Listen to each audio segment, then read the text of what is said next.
तुम्हासनी दिवाळीच्या खूप खूप शुभेच्छा।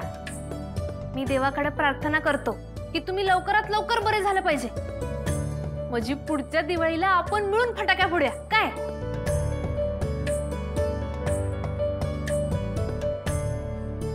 माझी नात, तूच माझी मोठी नात आहेस, पण मी किती दुर्दैवी आहे बघ। मला हे सगळ्यांना सांगायचंय पण मी सांगू शकत नाही।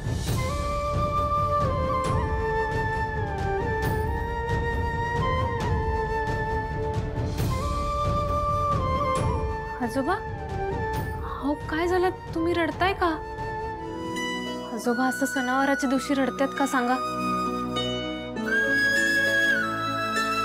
हो नाही, काही नाही, आया ना आबांची आठवण आली बघा। मी जेव्हा जेव्हा तुम्हासनी भेटतोय की नाही तेव्हा तेव्हा आबांची लय आठवण येते मला। आबा नुसता आजोबा नाहीत, जिगरी दोस्त आहेत माझं। दर दिवाळीला आई नको नको म्हणायची तरी बी आबा माझ्यासाठी फटाकं आणि नवं कापड आणायचे। आम्ही की नाही दिवाळी दिवशी आधी तुळजाईचा आशीर्वाद घ्यायचो आणि मगच फराळ करायचो, असा आमचा नियमच होता। मग दिवाळी दिवशी लक्ष्मीपूजनाला आबा मला आणि आईला पूजायचं आणि म्हणायचं की तू आणि सरोजच माझ्या घरच्या लक्ष्मी आहेसा। आबांची लय आठवण येते अहो। मला पण आजोबा म्हणून तुझे सगळे लाड करावेसे वाटतात ग, पण पोरी तुझा हा आजोबा काही करू शकत नाही। आजोबा आता रडायचं नाही बघा, मी बी हसायला लागलं की नाही। आता मी तुम्हाला फराळ भरवतो, मी स्वतःच्या हाताने बनवलाय।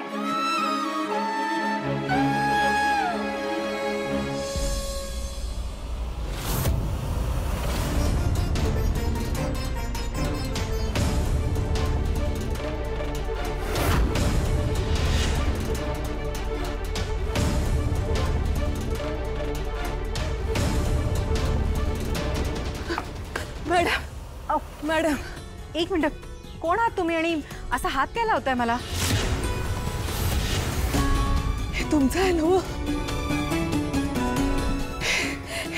गाडीतनं खाली पडलेलं मी कवा धरणं तुमच्या गाडी मागणं धावत धावत येते, तुम्हाला ते आवाज देत तुमची गाडी काही थांबच ना, म्हटलं लय महागाचं दिसते, तुम्ही हुडकत बसशीला म्हणून। अहो थँक्यू नाईशा बेटा, हे बघ तुझं ब्रेसलेट, थँक्यू सो मच। खरंच ताई, तुमच्यासारख्या लोकांना पाहिलं की अजूनही जगात माणुसकी शिल्लक असल्याचं पटतं। खरंच थँक्यू, याला म्हणतात संस्कार। अरे साहेबा, त्यांना जरा पाणी वगैरे दे। अहो पैसे द्या ना। हो हो, हे घे। घ्या। अहो नाही मॅडम, याची काय बी गरज नाही, मी फक्त माझ्या मेहनतीचं खातो आणि समद्या गोष्टीची अशी किंमत मोजायला लागल्यानंतर माणुसकी राहील का या जगात? बाई, तुमच्यासारखे लोक सध्याच्या जगात सापडणं दुर्मिळ आहेत। पटतंय मला, ठीक आहे, नका घेऊ तुम्ही पैसे, पण निदान आमच्यासाठी काम करा आणि मग पैसे घ्या, चालेल? हो मॅडम, काम करायला माझी कधीच ना नाही, तुम्ही सांगा की मी काय करायचं?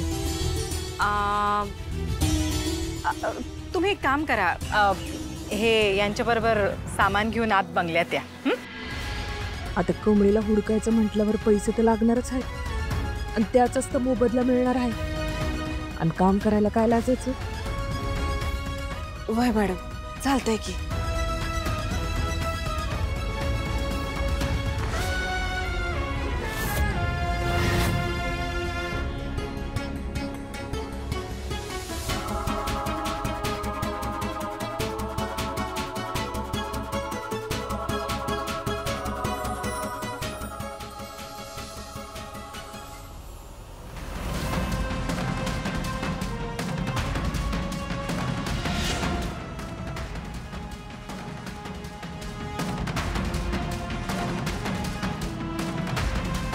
या तुम्ही थांबा, मी अन्नपूर्णा मॅडमने बोलू।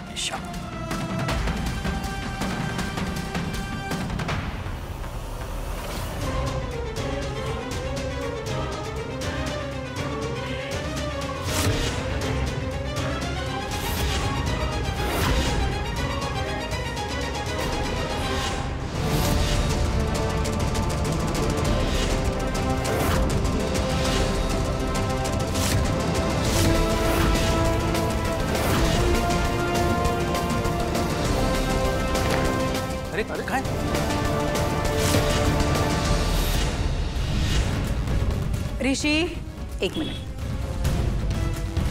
तुम्ही काय बघताय? पटकन त्यांना मदत करा. अरे नमस्कार.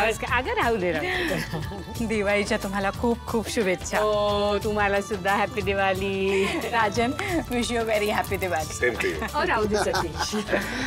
ही दिवाळी तुम्हाला आनंदाची आणि भरभराटीची जावो. तुम्हाला सुद्धा. दिवाळीच्या खूप खूप शुभेच्छा तुम्हाला. तुम्हा सगळ्यांना सुद्धा हॅपी दिवाळी. राधिका, हॅपी दिवाळी. आता यांनी मला चुकून बघितलं तर मला काय बी करून इथनं निघायलाच पाहिजे. चल या या. राजन, त्यानं जरा डायनिंग टेबल. अहो ताई थांबा. ताई निघालात कुठे तुम्ही? थांबा. फराळ केल्याशिवाय कुणी जायचं नाहीये. साहेबा, ही मंडळी संकोच करतील. तू सांगितल्याशिवाय काय ऐकणार नाहीत ती. बरं बरं ठीक आहे. हे बघा, इथला फराळ आहे ना खूप सुंदर आणि चविष्ट असो बरं का. दरवर्षी मी खातो. आणि काय गपगुमान ऐकायचं. आपल्या घरात एक हिटलर आहे ना, हिटलर, त्याचं सगळं ऐकावं लागतं आपल्याला. तसंच इथं नाही नाही नाही, इथं एक प्रेमळ आजी आहे आणि ती प्रेमानं खाऊ घालते आपल्याला. त्यामुळं खावं लागणार. खायचं म्हणजे खायचं. लक्षात येतंय? साहेबा पुरे विनोद करू नको. त्याच्यावर तर चाललंय सगळं. हा उगीच घाबरवतोय तुम्हाला. पण आमच्याकडे दिवाळीत आलेलं कुणीही माणूस फराळ केल्याशिवाय जात नाही. हा नियम आहे इथला. सुहास दादा, या सगळ्यांसाठी खुर्च्या मांडा आणि चहा पाण्याचं बघा. बसा सगळे.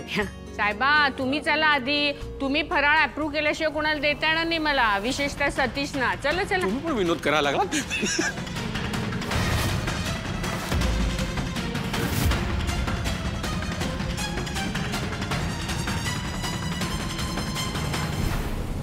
बसा सगळेजण. या इथे निवांत बसा. मी पाणी आणि फराळाचं घेऊन येतो. बसा. आलोच.